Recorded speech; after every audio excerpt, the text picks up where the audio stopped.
Welcome to AM Best Audio. Innovation, scale, and specialization are hallmarks of the program business.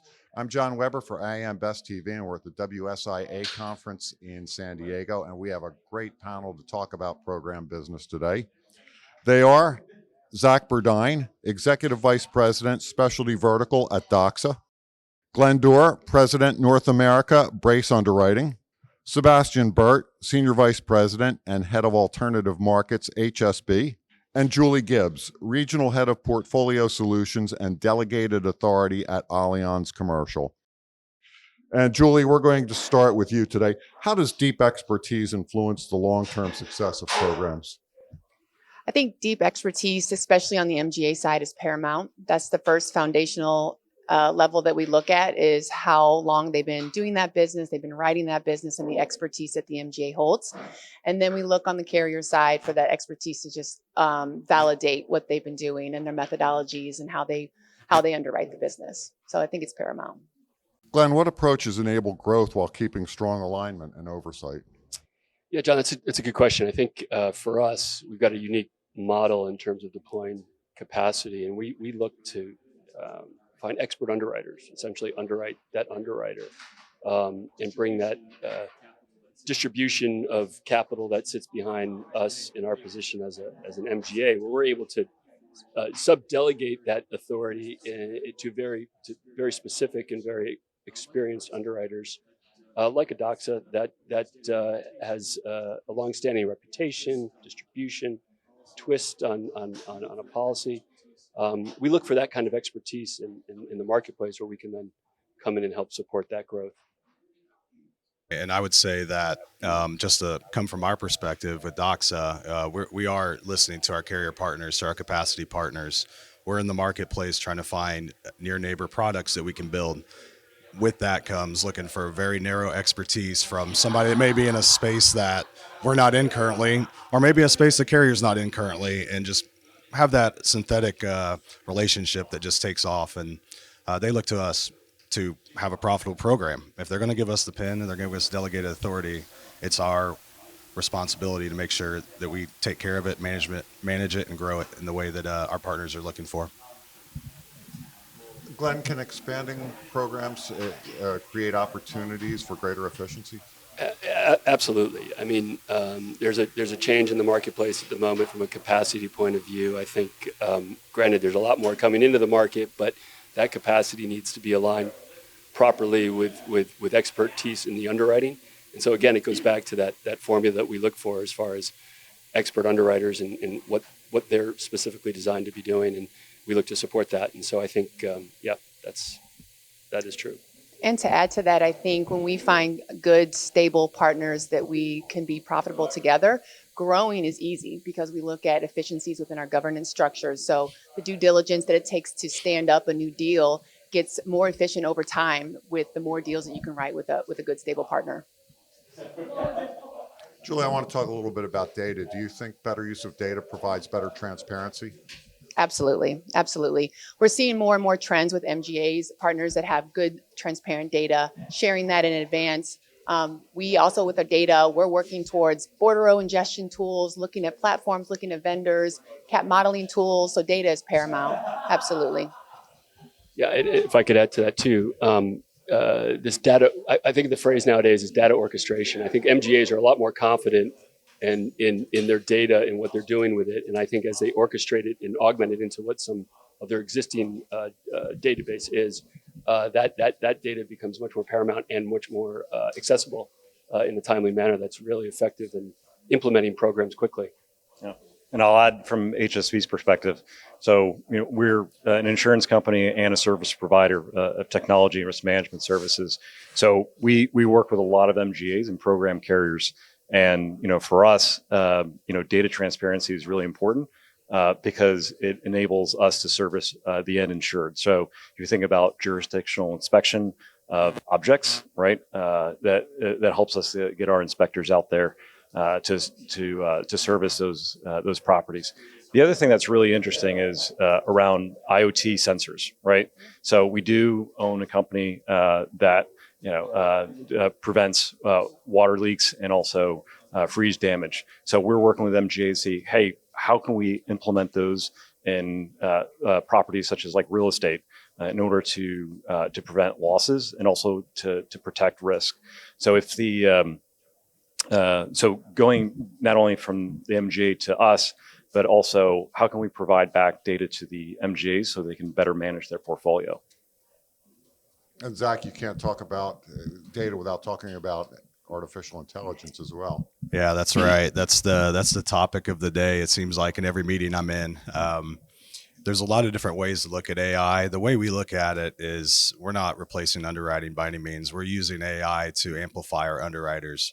We're taking out a lot of the difficult work, and we're giving them the ability to just focus on what they're good at, their expertise and their judgment within a space. So that looks like ingestion, taking in data, pulling last year's information over very easily, and scrubbing whatever we need to. Even in the claims handling space, we're doing a lot of preliminary AI-driven high-level scrubbing of claims that are coming in, adjustments. So it's going to be quite a journey. We view it, though, in DOXA as something that's an amplification of our underwriting teams, not a replacement by any means. So, just to add to that, I like you, having a lot of conversations around AI with our partners on the MGA side, and I mentioned data orchestration, but there's also within that AI environment a subculture or ecosystem of other companies coming in and beginning to scrub AI information to make sure that, if something was keyed in incorrectly years ago, those systems are now coming in and cleaning that up, which is making the AI even more powerful. Sebastien, how are partnerships playing a bigger role in helping MGAs solve their ability to scale and drive profitability? So, John, if you see the MGA space, I mean, in addition to E&S, it's been growing at a much faster pace than the P&C market in general. So partnerships are critical for MGA success. So if you think about an MGA, they're often agile, innovative, and niche. But they're also operationally light, and they have to fill gaps to be able to service their end customers. So you think about front end tech, back office support, risk capital, paper, claims. You fill in the gaps. So partnerships are critical to fill in those operational needs. What we're seeing now is MGAs migrating more and more to what we call platforms, where these partners can fill a number of these different types of needs. So, and there's advantage to that, right? There's economies of scale. There's the efficiency of doing that, where you don't have to manage multiple partnerships. They have access to expertise and there's stability, right, to do more with these types of partners. Conversely, Zach, how are partners evolving to meet the business needs of MGAs? Yeah, that's a great question. It's never I'm never ceased to be amazed in this industry how quickly and how agile companies can be. To me, we're at the cutting edge of pretty much every industry. We're reactionary, we're proactive, we create new opportunities that weren't there in the past. As things have come online, drones, for example, once upon a time were a big scary product, and we solved for that in no time at all. Our carrier partners are constantly monitoring what's going on in the marketplace. They're creating products, they're delegating them, and they're leaning in on their trusted partners. It's innovation is rampant.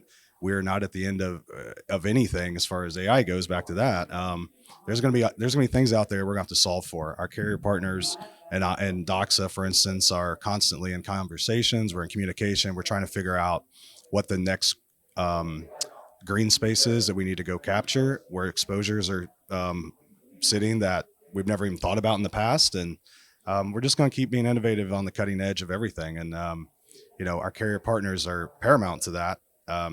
Their ability to be flexible, be open to ideas, and just listen to what we're hearing from our clients subsequently. And it trickles up and it trickles down. And we're all in this together. It's a relationship business, has been and probably will be for a very, very long time. Yeah, to jump in on that, I think you're absolutely right. I think where we see our future in terms of partnerships and strengthening those partnerships with existing MGAs or even new ones is the ability to go in and offer and do something new on a new basis without necessarily all that data and rating information that you would have at the beginning. And that's where we're strengthening our partnerships in terms of finding new opportunities. Like a doc says, they grow potentially. They've got other areas, green space that you were talking about, that gives us the opportunity to deploy that capital efficiently and effectively that meets the innovation at the time. So that strength is really coming through in a big way at the moment. Yeah.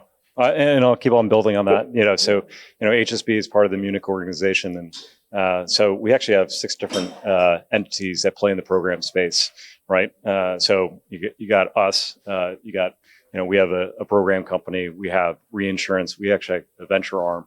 As I talked about before, right, it's like, how do we do more, and be a one-stop shop? And so it's also trying to unlock synergies across different divisions. So, we can deliver what I call the firm to these MGAs and do more.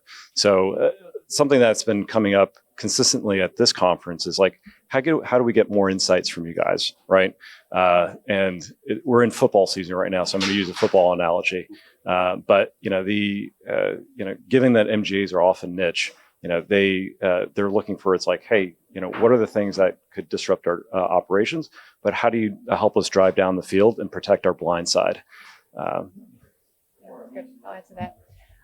I continually are impressed by the sophistication of MGAs. So like all these gentlemen were talking about the different products and what's new in the green space. But from the carrier perspective, being a little bit more conservative, just thinking about the expertise and how long they've been doing it, something new, but just the sophistication and just coming up with the ideas and the risk mitigation is just phenomenal. Pretty impressed with that. Great conversation. Zach, Glenn, Sebastien, Julie, so glad you could join us today.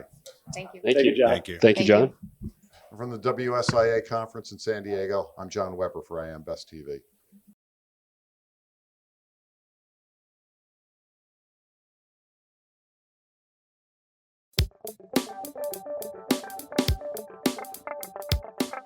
Looking to get the full attention of the insurance industry? We have the platforms that will do just that. Whether it be AM Best TV, AM Best Audio, Best Review Magazine, or Best Day. Find out more by calling AM Best Advertising Sales at 908-439-2200, extension 5399, and have a great day.